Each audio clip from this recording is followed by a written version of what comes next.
Welcome back, ladies and gentlemen, with our main topic today, discussing the preparations underway for the transferring of the solar boat of King Khufu from its nowadays location near the Great Pyramid to the Grand Egyptian Museum. To shed more light on this, we have the pleasure to host this morning in the breakfast show Mr. Ihab Kamel, the historian and researcher.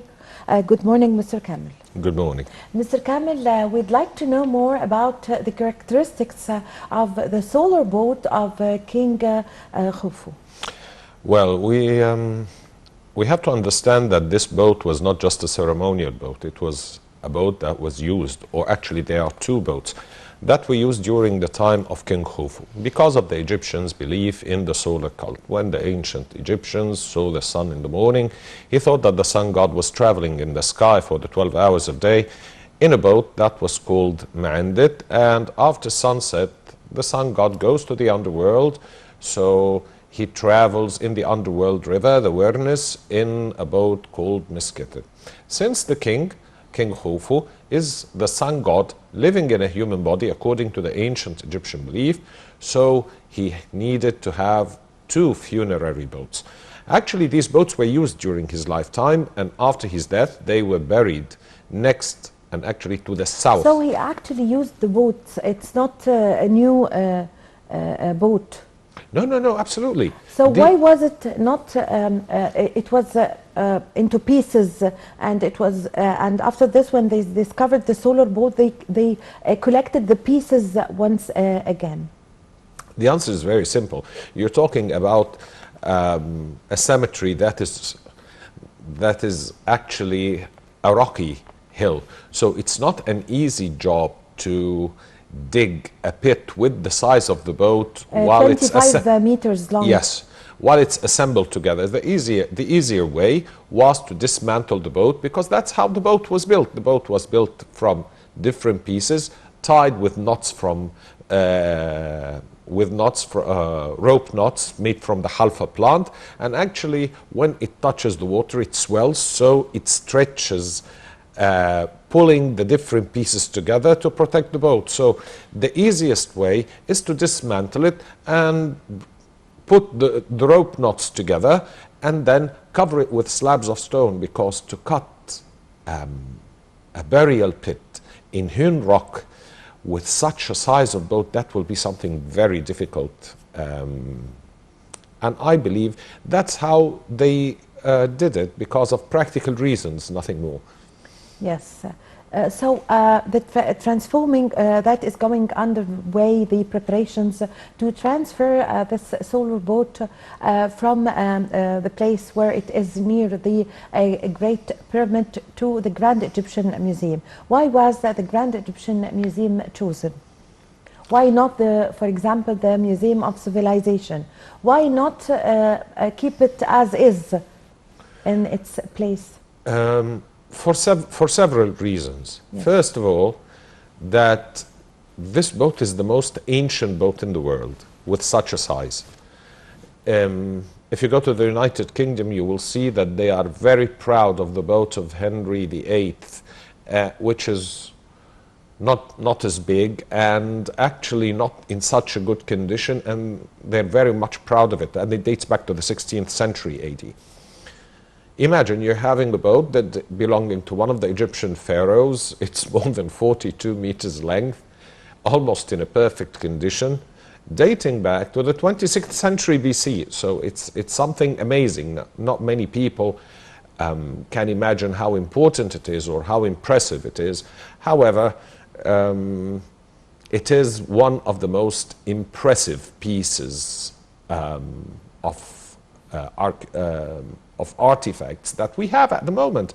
So it deserves to be put in something like the Great Egyptian Museum. That's one thing. The second thing, I'm not really, I believe that we should really remove the boats from there, because the site of the pyramids does not give the chance to the boats to be well seen and well recognized. When everybody goes to the pyramid, they just look at the Great Pyramid, the Sphinx. Yes.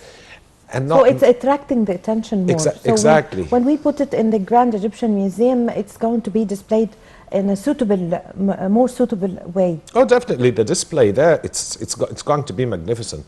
Beside, the second boat is facing, or had faced a problem, which was the problem of termites when they discovered it, when the Waseda University had injected down in the pit an endoscope camera. The pipe that was carrying the endoscope camera allowed the termites or the mountain ants to go into the boat, and that's why we had to hurry up and bring it up. So there's not much space, really, and I think something with such a magnitude needs a better display. Yes, so we'd like to learn more about King Khufu and the pyramids. Is it just the Great Pyramid only a place for the burial of the king? What else can we know about the king and the Great Pyramid? Well, let me tell you, King Khufu is one of the greatest kings that had ruled Egypt, especially in the Old Kingdom. He is one of the kings that had ruled starting from the 26th century BC. Surprisingly, the only statue we have for King Khufu, it's a 6-centimeter statue that we discovered in Abydos. Surprisingly, he doesn't have any other statues, or we never found any other statues, although we had found his name written in many other texts and slabs of stone, parts of temples, and so on. Actually,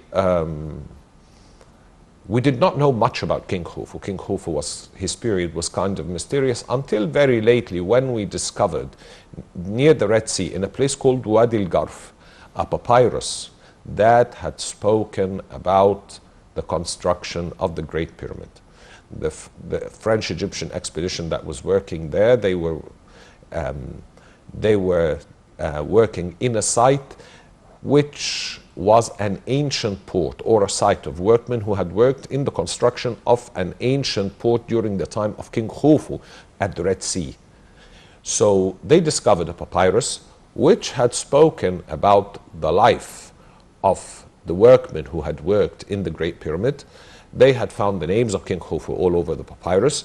They discovered how many workmen used to work in the Great Pyramid, how were they divided, how the work used to go, the administrative work. It had given us a great deal of information about the Great Pyramid. So it shows that King Khufu had ruled for 43 years, actually, which is something we did not know. We did not know at that time how the work had really been organized during the time of King Khufu. Surprisingly, this papyrus had confirmed what had been discovered earlier when they discovered the cemetery of the workmen by Dr. Zay Hawass near the Great Pyramid. So the period of King Khufu had started to become clearer, and we started knowing more information, and that this king was one of the kings that had a very strong will, and things were very well organized, and the state was very well organized as early as the time of King Khufu. Yes, Mr. Kamel, why was the solar boat has been put in the southern side of the Great Pyramid? Is it for a specific reason? No, not really, because usually the king, when he's buried in a funerary complex, not just the tomb, not just the pyramid. The pyramid has other buildings. So it's a full complex that consists of the pyramid, the tomb, the funerary temple, or the mortuary temple, which is located in the west. And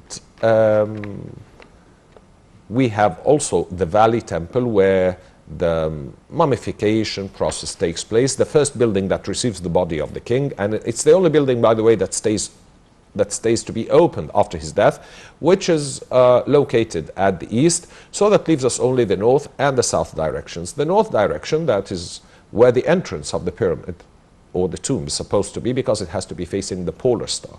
So there's no other place left except the south of the pyramid, and that's where they had found and that was the most suitable place for burying something with such a size, especially Yes. that the northern direction or the east and the west were quite occupied. Yes. Who else from the kings and the queens have solar boats also? None that we know of. No, Nobody has except for King Khufu. we're not sure if they had solar boats buried with them or not, but the only king where we had found the solar boats or the funerary boats buried with him was King Khufu. Yes. Maybe the others had. We don't know. We haven't discovered anything yet. So, aside from what you were just mentioning, sir, that we did not find statues for King Khufu, but we find the Great Pyramid, and we find that he is special or unique in comparison to any other king and queens of Egypt having this solar boat. Well, King Zoser, all his achievements speaks of him.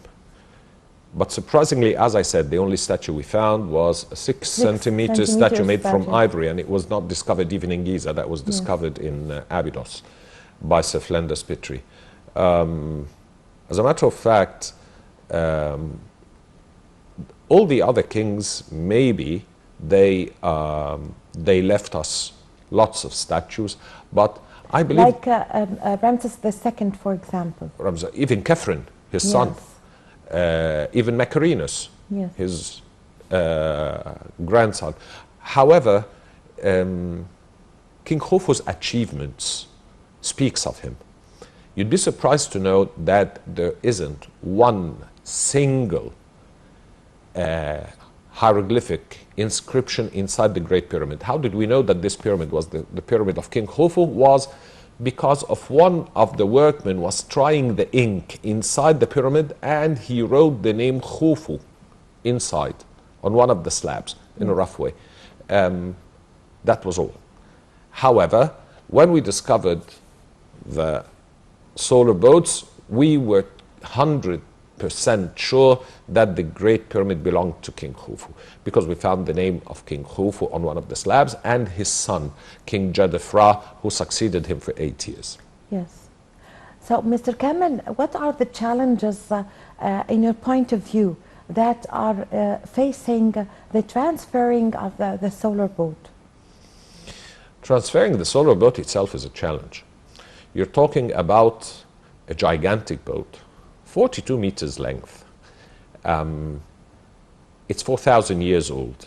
Moving it all the way, and you're not moving it. Do you have any idea? Is it going to be transferred one piece or?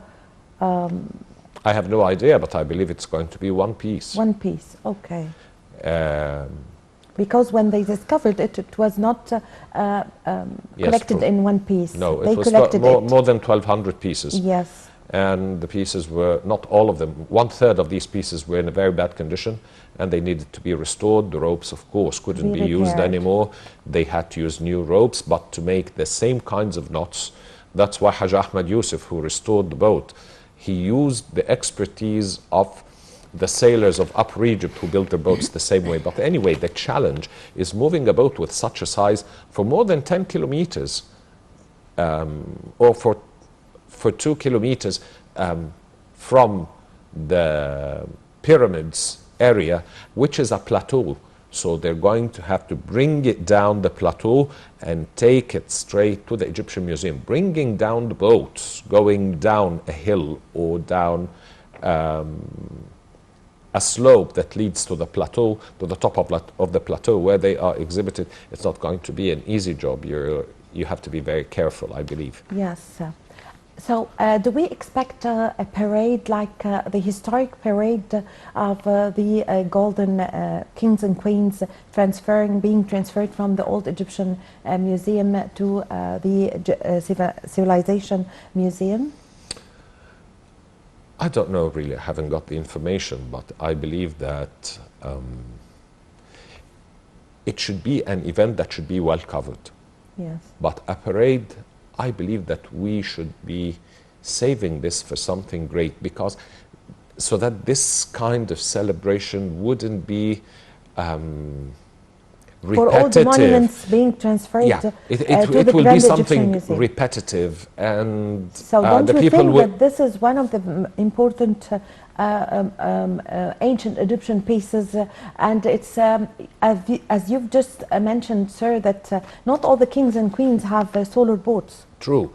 I believe in very strong media coverage. I believe that this should be very well covered by the media so that the whole world would be aware of something great like this. But having a big celebration like the parade was different. The parade, you're moving our kings. Yes. This is different. And the mummy is... exactly. That, exactly. Yes. And the guns that had been shot, the 21 shots, which, of course, this is what they deserve. They're our kings. Yes. But with something like this should not be something repetitive, because the whole world will get bored of it.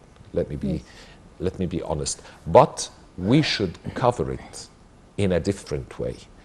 Not a parade, maybe, but it's something to show the greatness of modern Egypt. How can we handle something that delicate, and we are capable, and how we are capable of moving it to something great, like the Great Egyptian Museum. Yes. This should be very well covered. The whole world should see it. The whole world should see how can we handle this now in the modern times. If we're talking about a great celebration, I think we have the gym, the Yes. Great Egyptian Museum. Yes. We should save it to something like that. Yes, yes, yes. So you've just mentioned that King Khufu, why he's still, of course, famous because he has the Great Pyramid and this also a solar boat. However, we don't have that much number of statues for King Khufu. So if we compare him to, for example, Ramses II or King Tut, so these two kings were very famous. Does this goes back to what they have? For example, King Tut have 5,000 pieces that belongs to him, and it's going to be, of course, shown or displayed in the Grand Egyptian Museum. Well, if we compare him to Ramses II, we have to understand why Ramses II is so famous. Ramses II is so famous because he is the greatest builder Egypt had ever seen. Yes. Abu Simbel, half of the colonnaded court in the Karnak. And his victories in the battles also. And signing the first peace treaty in history, Yes. with terms and conditions with the Hittites. Yes. Beside that, he had, in those days, and we have to understand that there's a very big time span between King Khufu and Ramses II. There's more than 1,200 years time difference between them both. And Ramses II left us his statues everywhere. His life was very much exposed. We knew how many wives, how many children he had, to the extent that his descendants ruled Egypt for a very long time. The Ramessides, the 19th and the 20th dynasties, even the 21st dynasty, they received their legitimacy by marrying a princess from the descendants of the Ramessides. So that made Ramses famous. And he ruled for a long time, 67 years. Not many pharaohs really ruled for that long. Only one, King Pepi I, Yes. and it ended up with a disaster. Actually, King Tutankhamun, he did not live for long. The only reason why he was famous, because his tomb was the only tomb that was discovered intact, with more than 5,000 pieces inside, with the famous golden mask of King Tutankhamun. So that made us wonder, if this was the tomb of an unimportant king historically, what were the tombs of the great pharaohs like Seti I, Ramses II, Thothmoses III, Amenhotep II? It must have been something beyond imagination. So basically, when we compare Khufu to those, Khufu is not less than those, because simply King Khufu's Great Pyramid is one of Egypt's brands. Yes, of course. the Great Pyramid. Ask any traveler coming to Egypt, he will tell you, I want to go first to see the Great Pyramid. So, of course, that makes Khufu one of the very famous pharaohs in our history. Yes. So, Mr. Kamel, now with the transferring of the solar boat to the Grand Egyptian Museum, so how would this event help in attracting the eyes of the whole world and promoting for tourism in Egypt? Like we said before, the brand of Egypt, it's not the Red Sea, it's the pyramid, the Sphinx, the antiquities. This is Egypt. This is our brand. This is something unique nobody else in the whole world has. So I'm so glad that nowadays we started paying attention to this and showing the great archaeological discoveries, having the parade of the great parade for the ancient Egyptian mummies, and so on. And simply, something like this, it's going to be an attraction to the whole world. The whole world will see something they might have not known that it had existed. I'm positive that many people who came to Egypt, from the millions that came, I think only a small portion saw the solar boats, or maybe some had heard about it, but to hear about it is something, and to see it, and to see the information, and to see the achievement, and to see that standard of that civilization at such an early age when the whole world was living in caves is something else. It's totally different. I think it will make a big difference. Lots of people will be shocked in a nice way. So this will attract lots of people. And as I said, the more that Egypt is linked to positive news in the media, that is better than any paid campaign, because it creates a positive image in the back of the mind of the recipient in front of the different media things. I thank you so much for coming today and for your valuable information, Mr. Ihab Kamel, historian and researcher. Thank you very much for joining us in this episode of The Breakfast Show. Thank you. Thank you, ladies and gentlemen, for following me. Please stay tuned for more segments coming up next in The Breakfast Show.